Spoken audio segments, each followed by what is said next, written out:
Welcome to CML learn stuff. ഇന്നത്തെ ക്ലാസ്സിൽ കഴിഞ്ഞ ക്ലാസ്സിൽ നമ്മൾ പറഞ്ഞിട്ടില്ല, ബ്ലോക്ക് 1 യൂണിറ്റ് 1 നമ്മൾ ഉൾപ്പെടുത്തിയിട്ടില്ല വില്യം ഷേക്സ്പിയർ, അദ്ദേഹത്തിൻ്റെ ബയോഗ്രഫി, അതുപോലെ തന്നെ ആ ഒരു കാലഘട്ടത്തിൻ്റെ റിനൈസൻസ് ഫെഡറൽ സമ്പ്രദായം, അത്തരം ജനറലായിട്ടുള്ള കുറച്ച് കാര്യങ്ങളുടെ ബാക്കിയുള്ള കുറച്ച് ഭാഗം കൂടിയാണ് പറയുന്നത്. ഇവിടെ നമ്മൾ വില്യം ഷേക്സ്പിയറുമായിട്ട് ഡയറക്റ്റ്ലി റിലേറ്റഡ് ആയിട്ടുള്ള കാര്യങ്ങളാണ് നമ്മൾ പറയുന്നത്. സോ ഇവിടെ ആദ്യം നമ്മൾ മനസ്സിലാക്കുന്നത് തിയേറ്റേഴ്സിനെ കുറിച്ചാണ്. അതായത് ഒരു 1592 ആ ഒരു സമയമൊക്കെ ആയിക്കഴിഞ്ഞ സമയത്ത് ലണ്ടനിൽ തിയേറ്റർ ഒരുപാട് രീതിയിൽ പുരോഗതിയായി വന്നു തുടങ്ങിയിരുന്നു. അപ്പോൾ അതുകൊണ്ടാണ് അദ്ദേഹത്തിൻ്റെ ഈ പുരോഗതി ആയതുകൊണ്ടാണ് റോബർട്ട് ഗ്രീൻ അദ്ദേഹത്തെ അബ്സ്ട്രാക്ട് ഗ്രോ എന്നൊക്കെയാണ് പരിഹസിച്ചിട്ടുണ്ടായിരുന്നത്. സോ ഇവിടെ എലിസബത്തൻ തിയേറ്റർ എന്ന് പറയുന്നത് ആ സമയത്ത് ഗവൺമെൻറ്റിൻ്റെ കൺട്രോളിലാണ് ഉണ്ടായിരുന്നത്. അപ്പോൾ ആ സമയത്ത് ഏതെങ്കിലും ഒരു ഡ്രാമ അവിടെ പ്രസൻറ്റ് ചെയ്യുന്നുണ്ടെങ്കിൽ റോയൽ പ്രൊക്ലമേഷൻ പ്രകാരം മതമാണെങ്കിലും പൊളിറ്റിക്സ് ആണെങ്കിലും അതുമായി സംബന്ധിച്ചുള്ള ഏതൊരു ഡ്രാമ നമ്മൾ പ്രസൻറ്റ് ചെയ്യുകയാണെങ്കിലും അതിനെക്കുറിച്ച് പരിധികളുണ്ടായിരുന്നു, അല്ലെങ്കിൽ അതിന് ഡയറക്റ്റായിട്ട് അതിന് പറ്റുമായിരുന്നില്ല. അപ്പോൾ അങ്ങനെ ആ സമയത്ത് 1581 മുതൽ എല്ലാ ഡ്രാമാസും ഇങ്ങനെ തിയേറ്ററിൽ നമ്മൾ പ്രസൻറ്റ് ചെയ്യുന്ന സമയത്ത് എഡ്മണ്ട് ടിൻലെ എന്ന് പറയുന്ന ഒരാളുടെ അവരുടെ മുമ്പിൽ ആദ്യം അത് അവതരിപ്പിക്കപ്പെടുന്നൊരവസ്ഥ വന്നിരുന്നു. എന്നിട്ട് അവരത് അംഗീകരിച്ചാൽ മാത്രം, അനുവാദം കിട്ടിയാൽ മാത്രമാണ് അത് പ്രസൻറ്റ് ചെയ്യാനുള്ള നിയമം ഉണ്ടായിരുന്നുള്ളൂ. അങ്ങനെ ഉണ്ടായിരുന്നു. അപ്പോൾ ആ സമയത്ത് ഈ ഒരു രീതി വില്യം ഷേക്സ്പിയറിൻ്റെ റിച്ചാർഡ് സെക്കൻഡിൽ നമുക്ക് വ്യക്തമായിട്ട് മനസ്സിലാവുമായിരുന്നു. അതായത് റിച്ചാർഡ് സെക്കൻഡിനകത്ത് തന്നെ പറഞ്ഞിട്ടുള്ള ഒരു ഭാഗം നീക്കം ചെയ്യുന്ന ഒരു സാഹചര്യം വരെ ഉണ്ടായിട്ടുണ്ട്. അപ്പോൾ ഇത് ആ ഒരു സമയത്ത് തിയേറ്ററിൻ്റെയും അതുപോലെ ഡ്രാമ പ്രസൻറ്റ് ചെയ്യേണ്ടയും സാഹചര്യത്തെക്കുറിച്ചാണ് നമ്മളിപ്പോൾ പറഞ്ഞിട്ടുള്ളത്. ഇനി അതുപോലെ തന്നെ ആക്ടേഴ്സിൻ്റെ സോഷ്യൽ സ്റ്റാറ്റസും ഇതുപോലെ ഈ പാട്രനേജുമായിട്ടും ഡിപ്പെൻഡഡ് ആണ്. അതായത് അവർക്ക് എന്തെങ്കിലും ഒരു കാര്യം ചെയ്യണമെങ്കിൽ ഇവരുടെ അനുവാദം ഉണ്ടാവണമായിരുന്നു. അപ്പോൾ വില്യം ഷേക്സ്പിയറിനൊക്കെ ഈ റോൾ സപ്പോർട്ട് കുറച്ച് കൂടുതൽ ഉണ്ടായിട്ടുണ്ട്. അതുകൊണ്ട് തന്നെ അദ്ദേഹത്തിന് അത് മുന്നോട്ട് കൊണ്ടുപോകാൻ കഴിഞ്ഞിട്ടുണ്ട്.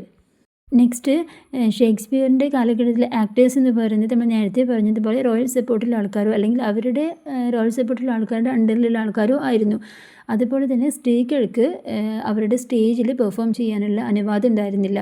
രാജഭരണം തിരികെ കിട്ടുന്നത് വരെ ആ അനുവാദം ഉണ്ടായിരുന്നില്ല. അതുമാത്രമല്ല, അതുകൊണ്ട് തന്നെ ഈ ഡ്രാമ പ്രസൻറ്റ് ചെയ്യുന്ന സമയത്ത് ഫീമെയിൽ റോൾ ചെയ്തിട്ടുണ്ടായിരുന്നത് അവിടെയുള്ള നടന്മാർ തന്നെയാണ്. ഇനി ഒരു കമ്പനി നമ്മൾ നേരത്തെ പറഞ്ഞല്ലോ, ഒരു ഗ്രൂപ്പ് ഓഫ് ആളുകളുണ്ടായിരുന്നു, ആക്ടേഴ്സ് ഉണ്ടായിരുന്നു. ആ 12 അല്ലെങ്കിൽ 14 സ്ഥിരം ആക്ടേഴ്സുള്ള ഒരു കമ്പനി ഈ റോയൽ ഫാമിലിയുടെ സപ്പോർട്ടോട് കൂടി തന്നെ നിലനിന്നിരുന്നു. അപ്പോൾ ആവശ്യമെങ്കിൽ അതിനകത്ത് ആൾക്കാരെ കൊണ്ടുവരും, അല്ലെങ്കിൽ ആ പരിമിതമായ ലിസ്റ്റിലുള്ള ആൾക്കാർ തന്നെ എല്ലാ റോളും ചെയ്തു തീർക്കണം. അങ്ങനെയാണ് ഉണ്ടായിരുന്നത്. അപ്പോൾ ഇത് മനസ്സിലാക്കിയിട്ട് വില്യം ഷേക്സ്പിയർ പലപ്പോഴും എഴുതുന്ന കഥാപാത്രങ്ങളൊക്കെ വളരെ ലിമിറ്റഡ് ആയിരുന്നു. ഒരുപാട് ആക്ടേഴ്സിന് വെച്ച് കഴിഞ്ഞാൽ അത്രയും റോള് ചെയ്യാൻ ആൾക്കാരില്ല, അല്ലെങ്കിൽ അത്രയും ഡിഫിക്കൽട്ടാണ് അത് മനസ്സിലാക്കിയിട്ട് വില്യം ഷേക്സ്പിയർ പ്രസൻറ്റ് ചെയ്യുന്ന ഡ്രാമകളിലൊക്കെ, അല്ലെങ്കിൽ അതിന് വേണ്ടി ഡ്രാമ പ്രസൻറ്റേഷന് വേണ്ടിയിട്ട് എഴുതിയ വർക്കിലൊക്കെ മിക്കപ്പോഴും ലിമിറ്റഡ് ക്യാരക്ടേഴ്സിനെയാണ് അദ്ദേഹം ഉൾപ്പെടുത്തിയിട്ടുണ്ടായിരുന്നത്.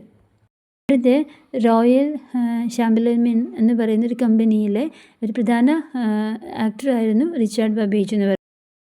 വില്യം ഷേക്സ്പിയറിൻ്റെ Romeo, Hamlet, Othello, Macbeth, Lear, Prospero ആ ഡ്രാമകളിലെല്ലാം പ്രധാനപ്പെട്ട കഥാപാത്രങ്ങൾ ചെയ്തിട്ടുള്ളത് ഇദ്ദേഹം തന്നെയായിരുന്നു. പിന്നെ അതുപോലെ വിൽകെംപ് എന്ന് പറയുന്ന ഒരു ആക്ടറായിരുന്നു മിക്കപ്പോഴും ഷേക്സ്പിയറിൻ്റെ ഡ്രാമകളിലെ കോമിക് കഥാപാത്രങ്ങളെ അവതരിപ്പിച്ചിട്ടുണ്ടായിരുന്നത്. അപ്പോൾ ഷേക്സ്പിയർ ഏതൊരു വർക്ക് എഴുതുന്ന സമയത്തും നടന്മാരെ ആക്ടേഴ്സിൻ്റെ മനസ്സിൽ വെച്ചിട്ടാണ് കഥാപാത്രങ്ങൾ എഴുതിയിട്ടുണ്ടായിരുന്നത്. അതുകൊണ്ട് തന്നെയാണ് അദ്ദേഹം ആ കാലഘട്ടത്തിൽ പിന്നീടും അദ്ദേഹം എന്നും എല്ലാവരുടെയും മനസ്സിൽ അതേപോലെ തന്നെ പ്രാധാന്യത്തോടെ നിലകൊള്ളുന്നത്. അതേപോലെ തന്നെയാണ് ഇപ്പോൾ നേരത്തെ പറഞ്ഞ ഫീമെയിൽ റോൾസ് എല്ലാം ചെയ്തിരുന്നത് ഇവിടെയുള്ള ബോയ്സ് തന്നെയാണ്. അപ്പോൾ ഇവിടെ എന്താണെന്ന് വെച്ച് കഴിഞ്ഞാൽ ഇവരുടെ സൗണ്ട് മാറുന്ന ഒരു ഏജ് വരുമല്ലോ, ആ സൗണ്ട് മാറുന്നത് വരെ മാത്രമേ അവർക്ക് ആ ഒരു വേഷം ചെയ്യാൻ പറ്റുള്ളൂ. അപ്പോൾ അതുകൊണ്ട് തന്നെ ഷേക്സ്പിയർ മിക്കപ്പോഴും അദ്ദേഹത്തിൻ്റെ ഡ്രാമകളിൽ സ്ത്രീ കഥാപാത്രങ്ങൾ കുറവാണ്. ഇനി അഥവാ ഉണ്ടെങ്കിൽ തന്നെ അത് വളരെ പവർഫുള്ളായ ക്യാരക്ടേഴ്സിനാണ് അദ്ദേഹം കൊണ്ടുവന്നിട്ടുള്ളത്. ടെമ്പെസ്റ്റിലെ മിറാൻഡ ഒരു ഫീമെയിൽ കഥാപാത്രത്തിന് എക്സാമ്പിളാണ്. ഇനി തിയേറ്റേഴ്സിനെ കുറിച്ച് പറയുന്ന സമയത്ത് തിയേറ്റേഴ്സൊക്കെ പണിയുന്നതിന് മുന്നേ ഉള്ളൊരു സമയം ഉണ്ടായിരുന്നുള്ളൂ. ആ സമയത്തൊക്കെ നാടകങ്ങൾ, ഡ്രാമാസൊക്കെ പ്രസൻറ്റ് ചെയ്തിട്ടുണ്ടായിരുന്നത്, പെർഫോം ചെയ്തിട്ടുണ്ടായിരുന്നത് ഇൻസിലും അതുപോലെ തന്നെ മറ്റുള്ള ഹാളുകളിലൊക്കെ ആയിരുന്നു ഡ്രാമ പ്രസൻറ്റ് ചെയ്തിട്ടുണ്ടായിരുന്നത്. ടൗൺ ഹാളുകളിലൊക്കെ ചില പ്രത്യേക സ്ഥലങ്ങളിൽ മാത്രമാണ് ഡ്രാമാസ് പ്രസൻറ്റ് ചെയ്തിട്ടുണ്ടായിരുന്നത്. പിന്നീട് പെർമനൻറ്റ് പ്ലേ ഹൗസസുകളൊക്കെ വന്നു തുടങ്ങി. അതിനുശേഷമാണ് റോസ്, സ്വാൻ, ഗ്ലോബ് എന്ന് പറയുന്ന ഫേമസ് ആയിട്ടുള്ള തിയേറ്റേഴ്സൊക്കെ വന്നത്. അപ്പോൾ ഇവിടെ ആ ഒരു നഗരത്തിലെ പ്യൂരിറ്റൻസ് ഡ്രാമാസിനൊക്കെ അല്ലെങ്കിൽ പ്യൂരിറ്റൻസിൻ്റെ ചിന്താഗതികൾക്ക് എതിർത്തുകൊണ്ടാണ് ഈ റോസ് സ്വാൻ ഗ്ലോബ് പോലുള്ള തിയേറ്ററുകൾ തേംസ് നദിക്ക് അടുത്ത് സൗത്ത് വർക്കിൽ ഇത് പണിതുണ്ടാക്കിയത്. അപ്പോൾ ഇങ്ങനെ ഇതിൻ്റെ എങ്ങനെയാണ് ഈ തിയേറ്ററിൻ്റെ രീതി, ഒരു സ്ട്രക്ചർ എങ്ങനെയാണെന്ന് ഞാൻ പറയുന്നത്. അതായത് റൂഫൊന്നും ഇല്ലാതെ ഒരു ഓപ്പൺ എയറിലായിരുന്നു അത് പ്രസൻറ്റ് ചെയ്തിട്ടുണ്ടായിരുന്നത്. അതുപോലെ തന്നെ അതിൻ്റെ ടിക്കറ്റ്, അതുപോലെ ഓരോ ടിക്കറ്റിലെയും ഓരോ ആളുകൾക്ക് ഓരോ ടൈപ്പ് ഓഫ് അങ്ങനെയാണ് അത് അറേഞ്ച് ചെയ്തിട്ടുണ്ടായിരുന്നത്. അതായത് കൂടുതൽ എമൗണ്ട് കൊടുക്കുന്നവർ ഗാലറിയിൽ, അതുപോലെ തന്നെ അകത്ത് കർട്ടനുള്ള ഭാഗത്ത്, പിന്നെ താഴെ ബാൽക്കണി, അതുപോലെ തന്നെ ട്രാപ്പ് ഡോർ, അങ്ങനത്തെ കുറേ സംഭവങ്ങളൊക്കെ ഉണ്ടായിരുന്നു. അപ്പോൾ ഇവിടെ ദൃശ്യങ്ങളൊന്നും ഇല്ലാത്തതുകൊണ്ട് തന്നെ ഈ ഭാഷയും വസ്ത്രവും ഒക്കെ സങ്കല്പങ്ങൾ കൊണ്ടാണ് നമ്മൾ ഡ്രാമ മനസ്സിലാക്കുക. പിന്നെ നേരത്തെ പറഞ്ഞ പോലെ കൂടുതൽ എമൗണ്ട് കൊടുക്കുമ്പോൾ അതിനനുസരിച്ചുള്ള പൊസിഷൻ അവർക്കുണ്ടായിരിക്കും. അതുപോലെ തന്നെ ചിലപ്പോൾ സ്റ്റേജിൽ നേരെ ഫ്രണ്ടിലേക്ക് കിട്ടും, അല്ലാത്ത ആളുകളൊക്കെ വളരെ ബാക്കിലൊക്കെയാണ് ഉണ്ടായിരുന്നത്. അപ്പോൾ നേരത്തെ പറഞ്ഞതുപോലെ ഈ ദൃശ്യങ്ങളില്ലാത്തത് കൊണ്ട് ഭാഷയും വസ്ത്രവും സങ്കല്പങ്ങൾ കൊണ്ടാണ് കഥ പറഞ്ഞതെന്ന് പറഞ്ഞല്ലോ. അപ്പോൾ അത്തരം ഒരു സാഹചര്യത്തിലാണ് ഷേക്സ്പിയറിൻ്റെയും അതുപോലെ നമ്മൾ കഴിഞ്ഞ ഇതിൽ പഠിച്ചില്ല യൂണിവേഴ്സിറ്റി വിറ്റ്സ്, അവിടെ എല്ലാവരുടെയും ഡ്രാമകളൊക്കെ അത്തരത്തിലുള്ള രംഗമാറ്റം, ഒരു സീന് കഴിഞ്ഞ് അടുത്തൊരു സീനിലേക്ക് മാറുമല്ലോ, അതൊക്കെ അവർക്ക് നല്ല രീതിയിൽ മാറ്റാനും ശക്തമായ കോൺവെർസേഷൻ, സംഭാഷണ രീതികളൊക്കെയുള്ള നാടകങ്ങളൊക്കെ എഴുതാൻ പ്രേരിപ്പിച്ചത് അതുകൊണ്ടാണ്. അപ്പോൾ അന്നത്തെ കാലത്തെ പെർഫോമൻസിൻ്റെ രീതികൾ മനസ്സിലാക്കിയിട്ടാണ് അവർ ഡ്രാമ എഴുതിയത്. അപ്പോൾ അങ്ങനെ അത് മനസ്സിലാക്കി ഡ്രാമ എഴുതിയ ആൾക്കാരാണ് ഏറ്റവും ഫേമസ് ആയിട്ടുള്ള ഡ്രമാറ്റിസ്റ്റുകളായിട്ട് മാറിയിട്ടുള്ളത്. നെക്സ്റ്റ് നമ്മൾ പറയുന്നത് കൊളാബറേറ്റേഴ്സിനെ കുറിച്ചാണ്. അതായത് വില്യം ഷേക്സ്പിയറിൻ്റെ കൂടെ എഴുതിയിട്ടുള്ള സഹ എഴുത്തുകാർ. അപ്പോൾ ഷേക്സ്പിയറിൻ്റെ കാലത്ത് തിയേറ്ററിലൊക്കെ ഡ്രാമ പ്രസൻറ്റ് ചെയ്യുന്ന സമയത്ത് അതിനൊക്കെ വളരെയധികം ഡിമാൻഡുള്ളൊരു കാലമായിരുന്നുണ്ട്. തന്നെ മിക്ക ഡ്രമാറ്റിസ്റ്റുകളും ഒറ്റയ്ക്കൊന്നല്ല എല്ലാ വർക്കുകളും എഴുതിയിട്ടുള്ളത്. ഒറ്റയ്ക്ക് എഴുതിയ വർക്കുകളുണ്ടായിരിക്കും, അതിൻ്റെ കൂടെ തന്നെ അവരുടെ കൂടെ ഏതെങ്കിലും ഒരു സഹ എഴുത്തുകാർ കൂടി ഉണ്ട്. ഇവിടെ George Peele, George Wilkins, Thomas Middleton ഒക്കെ ഇദ്ദേഹത്തിൻ്റെ വില്യം ഷേക്സ്പിയറിൻ്റെ കൂടെ എഴുതിയിട്ടുള്ള റൈറ്റേഴ്സാണ്. അപ്പോൾ ഏതൊക്കെ വർക്കുകളാണ് ഒരുമിച്ച് എഴുതിയിട്ടുള്ളത് എന്നാണ് അതിനകത്ത് കൊടുത്തിട്ടുള്ളത്. നെക്സ്റ്റ് നമ്മൾ പറയുന്നത് ഓഡിയൻസിനെ കുറിച്ചാണ്.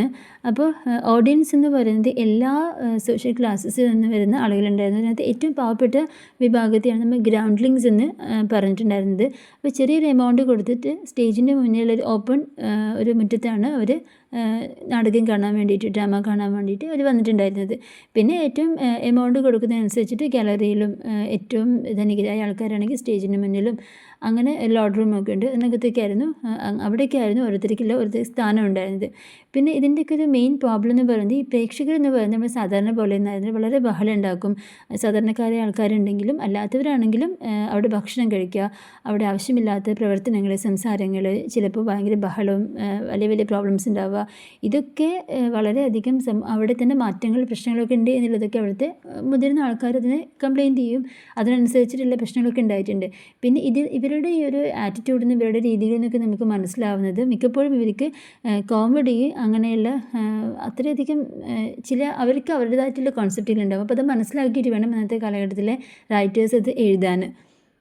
ഇനി പബ്ലിക് തിയേറ്ററിന് പുറമെ ഷേക്സ്പിയറിൻ്റെ കമ്പനി ആയിട്ടുള്ള ബ്ലാക്ക് ഫിയേഴ്സ് പോലെയുള്ള പ്രൈവറ്റ് കമ്പനീസ്, പ്രൈവറ്റ് തിയേറ്റേഴ്സും ഉണ്ടായിരുന്നു. അതായത് ഇപ്പോൾ സമൂഹത്തിലെ ഏറ്റവും ഉയർന്ന ആൾക്കാർ, രാജാവ്, ക്യൂൻ, അതുപോലെ തന്നെ ജെയിംസ് വൺ, കിങ് ആയിട്ടുള്ള ജെയിംസ് വൺ, അപ്പോൾ അങ്ങനെയൊക്കെയുള്ള ആൾക്കാരുടെ അവർക്കൊക്കെ വേണ്ടിയിട്ട് പ്രസൻറ്റ് ചെയ്യാൻ വേണ്ടിയിട്ടുള്ള ചില പ്രൈവറ്റ് കമ്പനി തിയേറ്റേഴ്സും ഉണ്ടായിരുന്നു.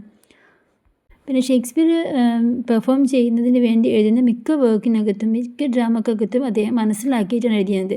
അപ്പോൾ ഇതിനകത്ത് എപ്പോഴും മനസ്സിലായിട്ടുള്ള കാര്യം എന്താണെന്ന് വെച്ച് കഴിഞ്ഞാൽ അത്യാവശ്യം ധനികരായ ആൾക്കാരൊക്കെ ആണെന്നുണ്ടെങ്കിൽ കൂടുതൽ ശ്രദ്ധയുള്ള ആൾക്കാരായിരുന്നു. അതുപോലെ തന്നെ ഗ്രൗണ്ട്ലിങ്സ്, അവർക്ക് വേണ്ടിയിട്ട് കൂടുതലായിട്ടും കോമഡി, ആക്ഷൻ അങ്ങനത്തെയൊക്കെ അങ്ങനെ ഒരു ആവശ്യം ഉണ്ടായിരുന്നത്. കുറച്ചുകൂടി പഠിച്ച ആൾക്കാരൊക്കെ ആണെങ്കിൽ നല്ല ബുദ്ധിയുള്ള രീതിയിൽ, അതായത് കുറച്ച് ലോജിക്കലായിട്ടുള്ള കാര്യങ്ങൾ, കവിതകൾ, കുറച്ചുകൂടി അവർ എക്സ്പെക്റ്റ് ചെയ്യുന്ന രീതി വേറെ ആയിരിക്കും, സാധാരണക്കാർ എക്സ്പെക്റ്റ് ചെയ്യുന്ന രീതി വേറെ ആയിരിക്കും. അത് മനസ്സിലാക്കിയിട്ട് അവർ എഴുതിയിരുന്നു, ഷേക്സ്പിയർ എഴുതിയിട്ടുണ്ടായിരുന്നു. അതുകൊണ്ടാണ് അദ്ദേഹത്തിൻ്റെ നാടകങ്ങൾ എല്ലാവർക്കും ഇഷ്ടപ്പെടുകയും ഇന്നും അത് നിലനിൽക്കുകയും ചെയ്യുന്നത്. നെക്സ്റ്റ് നമ്മൾ പറയുന്നത് ഫോളോവേഴ്സ് ആൻഡ് ക്വാർട്ടേഴ്സിനെ കുറിച്ചാണ്. അതായത് ഷേക്സ്പിയറിൻ്റെ സമയത്ത് മിക്ക പ്ലേസും ആർക്കും പ്രിൻറ്റ് ചെയ്യാനോ അല്ലെങ്കിൽ അത് പബ്ലിഷ് ചെയ്യാനോ താല്പര്യം ഉണ്ടായിരുന്നില്ല. അത് വരുമാനം കുറയുന്ന രീതിയിലേക്ക് മാറും എന്നുള്ളൊരു പേടി കൊണ്ട്.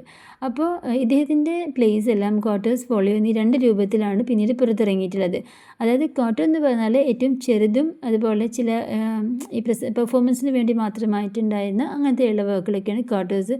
അതുപോലെ തന്നെ ഫോളിയോസ് എന്ന് പറയുന്നത് കുറച്ചും കൂടി നല്ല ഡ്രാമാസ്, അതായത് ഒരു 36 പ്ലേസിൻ്റെ ഒരു കംപ്ലീറ്റ് ഒരു കളക്ഷനായിരുന്നു അത്. നെക്സ്റ്റ് എന്ന് പറയുന്നത് ആരാണ്? John Heminges and Henry Condell. ഷേക്സ്പിയറിൻ്റെ കിങ്സ്മാൻ കമ്പനിയിലെ അദ്ദേഹത്തിൻ്റെ ഫ്രണ്ട്സുമാണ്, അവിടുത്തെ ആക്ടേഴ്സും ആയിരുന്നു ഇവർ. ഇവരാണ് വില്യം ഷേക്സ്പിയറിൻ്റെ മരണശേഷം ഒരു 7 വർഷമൊക്കെ കഴിഞ്ഞിട്ട് ഫസ്റ്റ് ഫോളിയോ കംപ്ലീറ്റ് അത് കളക്ട് ചെയ്തിട്ട് അവർ പബ്ലിഷ് ചെയ്തത്. അപ്പോൾ അതിനൊരു 36 ഡ്രാമാസ് ഉണ്ട്. അതിൽ തന്നെ ഒരു 18 അത്രയും ആദ്യം പ്രിൻ്റ് ചെയ്തതാണ്. മാക്ബത്ത്, അതുപോലെ ടെംപെസ്റ്റ്, 12th നൈറ്റ് പോലെയുള്ളതൊക്കെ നമുക്കിന്നും നഷ്ടപ്പെടാതെ സൂക്ഷിച്ചത് ഇവരുടെ ശ്രമം കൊണ്ടാണ്. അല്ലെങ്കിൽ അതൊക്കെ എന്നോ അതിങ്ങനെ ഇല്ലാതെയായിരുന്നു. അപ്പോൾ ഇവരുടെയൊക്കെ യഥാർത്ഥ എന്താണ് കയ്യെഴുത്ത് പ്രതികളും അതുപോലെ കമ്പനി കോപ്പികളൊക്കെ ഉപയോഗിച്ചിട്ട് ഏറ്റവും കൃത്യമായ ഒരു പാഠം ലഭിക്കാൻ കാരണം ഇവരുടെ എന്താ പറയുക ഹാർഡ് വർക്കാണ് എന്ന് പറയുന്നുണ്ട്. പിന്നീട് ഈ ഫസ്റ്റ് ഫോളിയോയ്ക്ക് ശേഷം ഒരു 17th സെഞ്ച്വറിയിലൊക്കെ 2nd, 3rd, 4th folios കൂടി വരികയുണ്ടായി.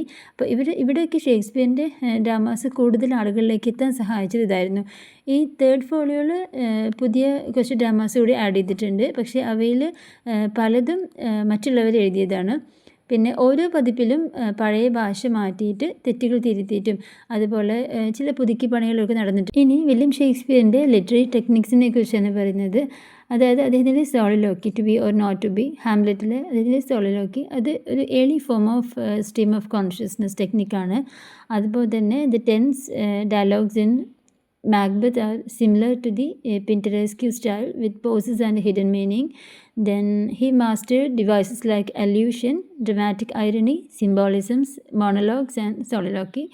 അതുപോലെ തന്നെയാണ് മാക്ബത്തിലെ ബ്ലഡ് എന്ന് പറയുന്നത് ഒരു വേർഡ് സിംബലൈസ് ചെയ്യുന്നത് വയലൻസ് ആൻഡ് ഗിൽറ്റ്. അപ്പോൾ ഈ എല്ലാ ടെക്നിക്സുകളും his play still feel modern and powerful today. ഇതിനകത്ത് നിങ്ങൾ മനസ്സിലാക്കേണ്ടത് സ്ട്രീം ഓഫ് കോൺഷ്യസ്നെസ് ഒക്കെ ഇപ്പോൾ ജെയിംസ് ജോയ്സ് ഒക്കെ വന്ന സമയത്ത് കുറച്ചുകൂടി മോഡേൺ ഏജിൽ ഫേമസ് ആയിട്ടുള്ളത്. അപ്പോൾ ഈ സ്ട്രീം ഓഫ് കോൺഷ്യസ്നെസ് ടെക്നിക്ക് എന്ന് പറയുന്നത് മോഡേൺ ഏജിലാണ് ഫേമസ്. അപ്പോൾ അതിൻ്റെ ഒരു ഓൾഡ് ഫോമാണ് ഇത് എന്നിവിടെ നമുക്ക് മനസ്സിലാവാൻ വേണ്ടി പറഞ്ഞത്. പിന്നെ ഡ്രമാറ്റിക് ഐറണി, വിരോധാഭാസം, സിംബോളിസംസ് അതൊക്കെ നമുക്കറിയാം. മോണോലോഗ്സ്, സോളിലോക്കീസ് ഒക്കെ അദ്ദേഹത്തിൻ്റെ ടെക്നിക്സുകളായിരുന്നു. സോ അപ്പോൾ നമ്മൾ ഇന്നത്തെ ക്ലാസ്സിൽ ടോട്ടലി പറഞ്ഞിട്ടുള്ളത് ലണ്ടൻ തിയേറ്ററിക്കൽ വേൾഡിനെ കുറിച്ചാണ്. അപ്പോൾ അതിനകത്ത് നിങ്ങൾ മനസ്സിലാക്കേണ്ട പോയിൻറ്റ്സ് എന്ന് പറയുന്നത് ഏതെല്ലാം തിയേറ്റേഴ്സായിരുന്നു അന്നുണ്ടായിരുന്നത് എന്നുള്ളത്. പിന്നെ തിയേറ്റേഴ്സിൻ്റെ ഒരു സാഹചര്യം എങ്ങനെയായിരുന്നു, അവിടെ പ്രസൻറ്റ് ചെയ്യേണ്ട പെർഫോം ചെയ്യേണ്ട കാര്യങ്ങളൊക്കെ എങ്ങനെയാണ്, എന്തായിരുന്നു അവരുടെ റൂൾസ് ആൻഡ് റെഗുലേഷൻസ് അത്. ദെൻ അത് കഴിഞ്ഞിട്ട് ഏതെല്ലാം കമ്പനീസ് ഉണ്ടായിരുന്നു, എത്ര ആളുകൾ മെമ്പേഴ്സ് അതിനകത്തുണ്ടായിരുന്നു, അതുപോലെ ഷേക്സ്പിയറിൻ്റെ ആക്ടേഴ്സ് ആരൊക്കെയാണ്, അതുപോലെ തന്നെ കോമൺ ആയിട്ടുള്ള അവിടുത്തെ ഈ 12 മെമ്പേഴ്സിലെ ആക്ടേഴ്സിൻ്റെ നെയിംസുകളൊക്കെ ഒന്ന് മനസ്സിലാക്കി വെക്കുക. പിന്നെ ആക്ടേഴ്സ് എങ്ങനെയുള്ള ആൾക്കാരാണ്. പിന്നെ റിച്ചാർഡ് ബബേജ് നമ്മൾ പറഞ്ഞത് അതിൽ ഫേമസ് ആയിട്ടുള്ള വില്യം ഷേക്സ്പിയറിൻ്റെ ഒരുപാട് വർക്കുകളൊക്കെ പെർഫോം ചെയ്തിട്ടുള്ള ഒരാളാണ് റിച്ചാർഡ് ബാബേജ്. അതുപോലെ തന്നെ കോമഡി പ്രസൻറ്റ് ചെയ്ത ആളാണ് വിൽ കെമ്പ് എന്ന് പറയുന്നത്. അത് മറക്കാതെ ആലോചിച്ച് വയ്ക്കുക. പിന്നെ ഒരുപാട് ഫീമെയിൽ റോൾസ് ഒന്നും അദ്ദേഹം കഥാപാത്രങ്ങളിൽ ഉൾപ്പെടുത്തിയിട്ടില്ല. പക്ഷേ കുറച്ച് വർക്കിലൊക്കെ അദ്ദേഹത്തിൻ്റെ ഫീമെയിൽ റോൾസ് വളരെ ഭംഗിയായി ചെയ്ത് വളരെ സ്ട്രോങ് പവർഫുൾ ആയിട്ടുള്ള ഫീമെയിൽ റോൾസൊക്കെ ഉണ്ടായിട്ടുണ്ട്. പിന്നെ തിയേറ്റേഴ്സിൻ്റെ ടോട്ടൽ സ്ട്രക്ചർ എങ്ങനെയായിരുന്നു, ഏതെല്ലാമാണ് ഫേമസ് ആയിട്ടുള്ള തിയേറ്റേഴ്സ് എന്ന് പറയുന്നത്. പിന്നെ വില്യം ഷേക്സ്പിയറിൻ്റെ കൊളാബറേറ്റേഴ്സ്, ഇദ്ദേഹത്തിൻ്റെ കൂടെ എഴുതിയിട്ടുള്ള ആളുകൾ ജോർജ് പീൽ, ജോർജ് വിക്കിൻസ്, അതുപോലെ തോമസ് മിഡിൽട്ടൺ, അതൊക്കെ നമ്മൾ ഓർത്ത് വെക്കുക. ഏതെല്ലാം വർക്കിലാണ് അവർ കൊളാബറേറ്റ് ചെയ്ത് എഴുതിയിട്ടുള്ളത് എന്നുള്ളത് ഓർത്ത് വെക്കുക. പിന്നെ ഓഡിയൻസിനെ കുറിച്ച് എങ്ങനെയാണ് ഓഡിയൻസിൻ്റെ ഒരു അപ്പിയറൻസ്, അങ്ങനത്തെ കാര്യങ്ങളെല്ലാം മനസ്സിലാക്കി വെക്കുക. ദെൻ ഫോളിയോസ് ക്വാർട്ടേഴ്സ് എന്ന് പറഞ്ഞാൽ എന്തെല്ലാമാണ്, അതിൻ്റെ ആദ്യത്തെ കാര്യം മനസ്സിലാക്കുക. അതിനുശേഷം ഹെമിങ്സ് ആൻഡ് കോണ്ടൽ എന്ന് പറയുന്ന 2 ഫ്രണ്ട്സ് കളക്ട് ചെയ്തിട്ടുള്ള വർക്ക്സുകളും അതിൻ്റെ കാര്യങ്ങളും ജസ്റ്റ് ഒരു പോയിൻ്റ് മനസ്സിലാക്കി വെക്കുക.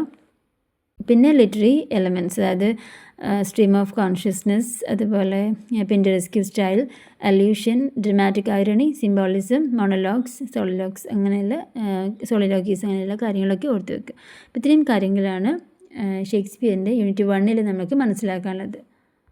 Thank you so much.